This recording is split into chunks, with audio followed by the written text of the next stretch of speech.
নমস্কার বন্ধুরা, আশা করি সবাই ভালো আছেন। তো বন্ধুরা, এখন আমি সাকিব খানের দুটো ছবি, একটা হচ্ছে রাজকুমার আর একটা হচ্ছে তুফান। তো রাজকুমার ছবিটা সাকিব খানের তুফান ছবি রিলিজ হওয়ার কিছুদিন আগে রিলিজ করেছিল এবং ছবিটা মানে রাজকুমার ছবিটা বেশ ভালো একটা কালেকশন করেছিল আমরা জানি। তো রাজকুমার ছবিটা মাল্টিপ্লেক্স চেনে 66 দিন পর্যন্ত চলে কীরকম কী কালেকশন করেছে সেই বিষয়ে কথা বলবো। এবং তুফান ছবিটা এখন 4 দিন শুধুমাত্র মাল্টিপ্লেক্স চেন থেকে চলে কেমন কী কালেকশন এসেছে সেই বিষয়ে একটা ডেটা আমার সামনে এসছে, সেটাই আপনাদের সঙ্গে শেয়ার করার চেষ্টা করব। তো আশা করব ভিডিওটা আপনাদের ভালো লাগবে, তাই বলছি ভিডিওটাকে শেষ পর্যন্ত দেখবেন। আর যদি ভিডিওটি আপনাদের পছন্দ হয়ে থাকে অবশ্যই ভিডিওতে লাইক কমেন্ট শেয়ার করে দেবেন। আর চ্যানেলটা যদি নতুন হয়ে থাকেন অবশ্যই চ্যানেলটি সাবস্ক্রাইব করে দিয়ে পাশে বেল আইকনটা অবশ্যই প্রেস করে দেবেন। তো রাজকুমার ছবিটা আমি দেখেছি, কিন্তু তুফান ছবিটা আমি দেখিনি। তবে তুফান ছবিটা দেখার জন্য আমি প্রচণ্ড এক্সাইটেড।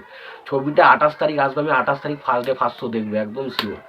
কারণ এই ছবিটা দেখার জন্যে মানে আমি সাকিব খানের ছবি বলছি না যে রিসেন্ট টাইম সাকিব খানের ছবি বিশাল কিছু দেখার জন্য এক্সাইটেড ছিলাম, ভালো লাগতো ছবি, সাকিব খানের ছবি ভালো লাগে, দেখবো এইটুকু। কিন্তু এই ছবিটা দেখতেই হবে, এতটা পরিমাণে এক্সাইটেড। কারণ তুফান ছবি দেখতে হবে, তুফান ছবি না দেখলে ভাই অনেক কিছু লস হয়ে যাবে। তো তুফান ছবি আমি ফার্স্ট শো অবশ্যই যাচ্ছি। তো 28 তারিখ আমাদের এখানে রিলিজ করছে, সেদিনকে আসবো, দেখবো কেমন লাগছে, অবশ্যই ওপিনিয়ন জানাবো। ভালো লাগলে অবশ্যই ভালো বলবো, খারাপ যদি কিছু লেগে থাকে সেটাও জানাবো আপনাদেরকে। এরকম কোনো আমার কাছে মতামত নেই যে আমাকে তুফান ছবিটা সবাই ভালো বলতে হলে ভালো বলতে হবে, এরকম কোনো মতামত আমার কিন্তু নেই। কারণ আমার যেমন লাগবে আমি তেমন বলবো। তবে আসি এবার বক্স অফিস কালেকশনের বিষয়টা বুঝতে হবে। তো যেটা জানা যাচ্ছে তুফান ছবিটা আর মানে রাজকুমার ছবিটা কিন্তু ভালো রেসপন্স পেয়েছিল এবং আশা করা হচ্ছিল যে রাজকুমার ছবিটা, এই ছবির যে পরিচালক হিমেল আশরফ, তিনি কিন্তু একটা আশ্বাস দিয়েছিলেন যে এর আগে রিসেন্ট যে সাকিব খানের ছবিটা রিলিজ হয়েছিল প্রিয়তমা, সেই ছবির বক্স অফিস কালেকশনকে রেকর্ড ব্রেক করে দিতে পারে এই রাজকুমার ছবিটা। কিন্তু সেটা কিন্তু সম্ভবত হয়নি। তবে রাজকুমার ছবির কালেকশন কিন্তু বেশ ভালো হয়েছে, মোটামুটি বেশ ভালো একটা কালেকশন কিন্তু রাজকুমার ছবিটাও করেছে। তবে রাজকুমার ছবিটা এখনও পর্যন্ত বক্স অফিসে 66 দিন হলো চলছে।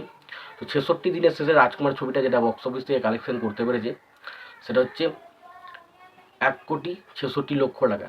1,66,00,000 টাকা ছবিটা টোটাল ইয়ে থেকে কালেকশন করতে পেরেছে, মানে মাল্টিপ্লেক্সেন থেকে শুধুমাত্র কালেকশন মাল্টিপ্লেক্সেনের কথা, যেখানে কিন্তু সিঙ্গেল স্ক্রিন ইনক্লুডেড নেই।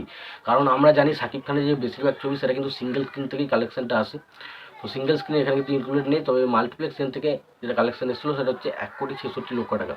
তবে তুফানের কালেকশনের কথা বলি, তুফান কিন্তু 4 দিনে সেই ছবিটার কালেকশনকে বিট করে গেছে এবং ভালো মার্জিনে বিট করেছে ছবিটা। তুফান ছবিটা 4 দিনের শেষে শুধুমাত্র মাল্টিপ্লেক্স থেকে কালেকশন করছে 2,11,00,000 টাকা।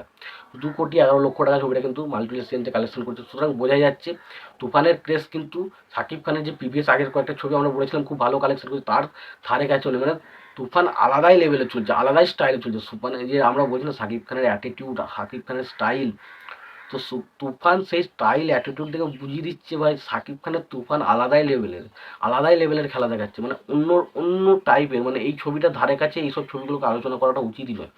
মানে এই ছবিটা যে কালেকশনটা এবার যে রেকর্ডগুলো করবে সেটা যে কোনো ছবির পক্ষে ভাঙা অসম্ভব হয়ে যাবে। সেটা একমাত্র ভাঙতে পারে আবার হয়তো সাকিব খানের রায়ান রাফির যে জুটিটা আসবে তুফান পার্ট 2, সেটাই হয়তো ভাঙতে পারে। তার আগে কিন্তু কোনো ছবি ভাঙবে বলে আমার তো মনে হচ্ছে না। তো এই ছবিটা দারুণ কালেকশন করছে। তো আমি বললাম মাল্টিপ্লেক্স চেন থেকে 4 দিনে ছবিটা 2,11,00,000 টাকা কালেকশন করেছে। এটা দারুণ কালেকশন, মাল্টিপ্লেক্স চেন থেকেও এত কালেকশন আসছে না, বুঝতে পারছেন ছবিটার কী লেভেলের ক্রেজ। তো এই ছিল মোটামুটি রাজকুমার এবং তুফান ছবিটার বক্স অফিসের সিনারিও। তো তোমাদের কী মতামত রয়েছে এই বিষয়টা নিয়ে তোমরা জানাতে পারো। তোমাদের যদি ভিডিওটি পছন্দ হয় অবশ্যই লাইক কমেন্ট শেয়ার করে দিও। চ্যানেলটা নতুন থাকলে অবশ্যই চ্যানেলটি সাবস্ক্রাইব করে দিয়ে পাশে বেল আইকনটা অবশ্যই প্রেস করে দিয়ে ভালো থেকো, সুস্থ থেকো, দেখা হচ্ছে পরবর্তীতে।